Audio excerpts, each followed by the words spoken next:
विशेष कार्यक्रम में आज आप सुनेंगे एक भारत श्रेष्ठ भारत की संकल्पना को साकार करने वाले काशी तमिल संगमम के चौथे संस्करण में होने वाले विशेष आयोजन और उनके महत्व पर वाराणसी से आकाशवाणी प्रतिनिधि मनीष सिंह के साथ शैलेंद्र शर्मा की खास रिपोर्ट। बाबा विश्वनाथ की नगरी, मोक्षदायिनी, उत्तर भारत की पवित्र नगरी वाराणसी यानी काशी और दक्षिण की काशी तेनकाशी यानी तमिलनाडु के बीच भाषा, संस्कृति, धर्म, कला व विरासत के अटूट रिश्ते को साल दर साल प्रगाढ़ कर रहा है काशी तमिल संगमम।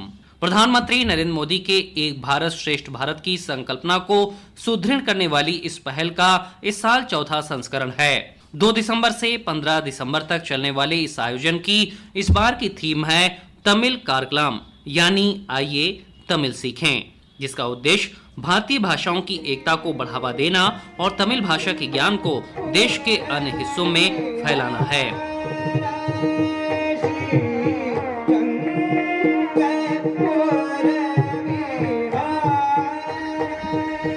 काशी संस्कार भी जानती है, सत्कार भी।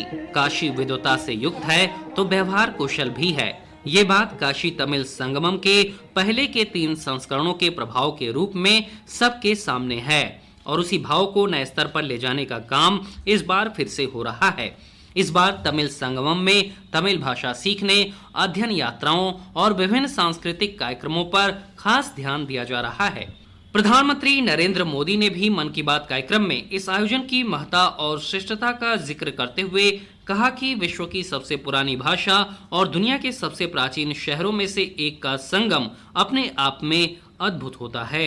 विश्व की सबसे पुरानी भाषा और विश्व के सबसे प्राचीन शहरों में से एक शहर, इन दोनों का संगम हमेशा अद्भुत होता है। मैं बात कर रहा हूँ काशी तमिल संगमम की। इस बार के काशी तमिल संगमम की थीम बहुत ही रोचक है। लर्न तमिल, तमिल करकलम।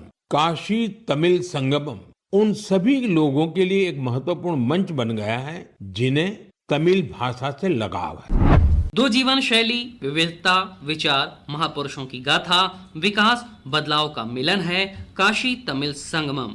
विचार, परंपरा, अध्यात्म और एकता के संगम का पर्याय बन चुके काशी तमिल संगमम के चौथे संस्करण में शामिल होने आए तमिल अतिथि काशी के वातावरण से अभिभूत नजर आते हैं। यहाँ का आध्यात्मिक परिवेश हो या अतिथि के प्रति आचरण, हर बात उनके मन को छूकर आनंदित कर देती है, उत्साह से भर देती है। वनक्कम काशी, हर हर महादेव।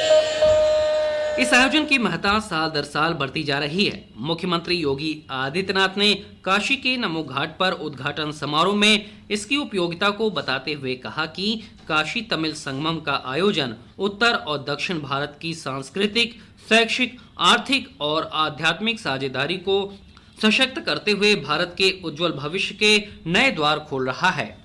यह आयोजन उत्तर और दक्षिण भारत की सांस्कृतिक, शैक्षिक, आर्थिक और आध्यात्मिक साझेदारी को सशक्त करते हुए भारत के उज्जवल भविष्य के नए द्वार खोल रहा है। इस बार की theme learn Tamil, Tamil curriculum यानी आओ तमिल सीखें। यह पहल आदरणीय प्रधानमंत्री जी के मार्गदर्शन में ज्ञान, संस्कृति और भाषा के माध्यम से एक भारत श्रेष्ठ भारत के संकल्प को और सुदृढ़ करेगी। उद्घाटन समारोह में केंद्रीय शिक्षा मंत्री धर्मेंद्र प्रधान भी मौजूद रहे। उन्होंने कहा कि प्रधानमंत्री नरेंद्र मोदी ने 2022 में काशी तमिल संगमम का पहला संस्करण शुरू किया था, जिसने उत्तर और दक्षिण भारत के बीच एक सांस्कृतिक सेतु की नींव रखी।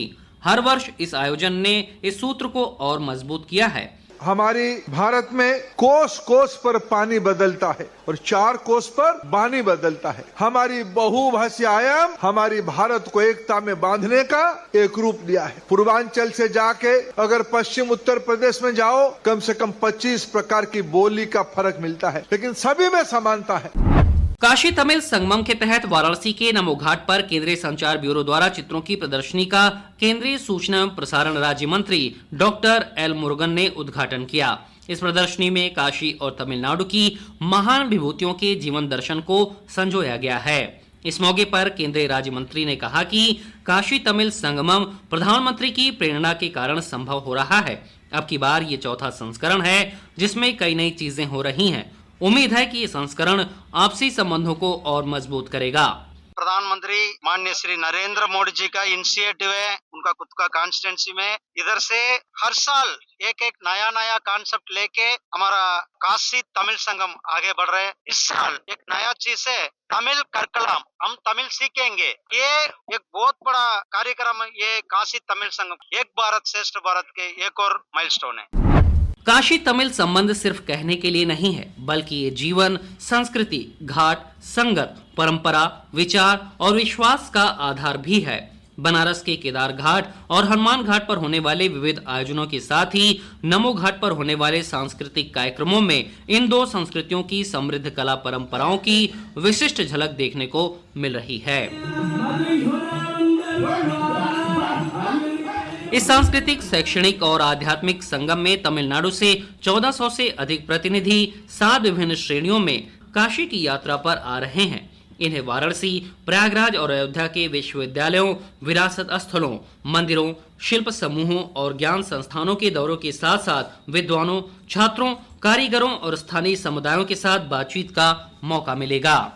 आकाशवाणी के वाराणसी प्रतिनिधि मनीष सिंह ने इस बार के विविध आयोजनों की जानकारी देते हुए बताया कि कैसे संवाद, परंपरा और अन्वेषण के अपने मिश्रण के साथ काशी तमिल संगमम का चौथा संस्करण नई कहानी लिख रहा है। प्रधानमंत्री नरेंद्र मोदी की परिकल्पना के अनुरूप एक भारत श्रेष्ठ भारत की भावना को मजबूती देने वाला काशी तमिल संगमम ने इस बार उत्तर से दक्षिण के सांस्कृतिक संबंधों को नया आयाम देने का कार्य शुरू कर दिया है। केंद्रीय शिक्षा मंत्रालय, IIT मद्रास और बनारस हिंदू विश्वविद्यालय के सहयोग से कई ऐसी गतिविधियों का संचालन हो रहा है जिससे एकता का भाव नई मजबूती, नए जोश से प्राप्त करेगा। एक जैसी बौद्धिक विरासत को फिर से खोजने के लिए युवाओं, छात्रों, शिक्षकों और विद्वानों को तमिल सीखने के लिए प्रोत्साहित करने का कार्य भी शुरू हो चुका है। वहीं भाग लेने वाले प्रतिभागी सांस्कृतिक कार्यक्रम, सेमिनार, कविता पाठ, मंदिर दर्शन और एकेडमिक बातचीत जैसी गतिविधियों के माध्यम से अपनी साझा सभ्यतागत जड़ों को फिर से तलाशने में लगे हैं। काशी तमिल संगमम का चौथा चरण निश्चित ही एक भारत श्रेष्ठ भारत की भावना को और मजबूत करेगा और ये संदेश देगा कि ये सिर्फ एक आयोजन नहीं, एक संभावना है हमारी आने वाली पीढ़ियों के लिए, हमारी संस्कृति के लिए और देश की सांस्कृतिक अखंडता के जन जन में संचार के लिए। विशेष कार्यक्रम में आज आपने सुना एक भारत श्रेष्ठ भारत की संकल्पना को साकार करने वाले काशी तमिल संगमम के चौथे संस्करण में होने वाले विशेष आयोजन और उनके महत्व पर वाराणसी से आकाशवाणी प्रतिनिधि मनीष सिंह के साथ शैलेंद्र शर्मा की खास रिपोर्ट।